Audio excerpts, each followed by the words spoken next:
পাচার হওয়া অর্থ ফেরাতে কানাডার সহায়তা চাইলেন প্রধান উপদেষ্টা।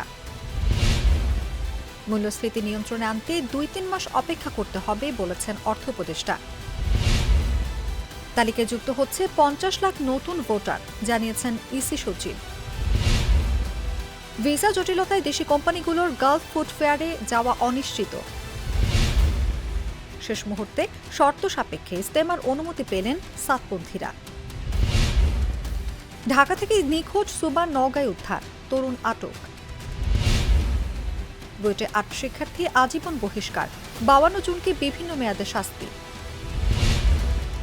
বাংলাদেশ ব্যাংকে কর্মকর্তাদের সব লকার ফ্রিজ।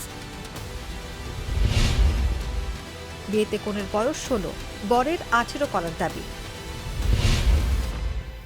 ঢাকায় টিকিট কাউন্টার ভিত্তিক বাস পরিচালনার উদ্বোধন বৃহস্পতিবার।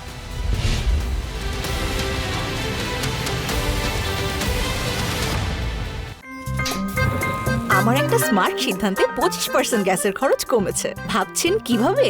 সাধারণ গ্যাস স্টোভ বদলে আমি এনেছি আরএফএল গ্যাস স্টোভ। এর সাইন্টিফিক নজল ও ব্রাস বার্নার ক্যাপ সমানভাবে তাপ ছড়িয়ে রান্না করে দ্রুত, তাই গ্যাসও বাঁচায় 25%, টাকাও বাঁচে 25%। আরএফএল গ্যাস স্টোভ নিরাপদ ও গ্যাস সাশ্রয়ী।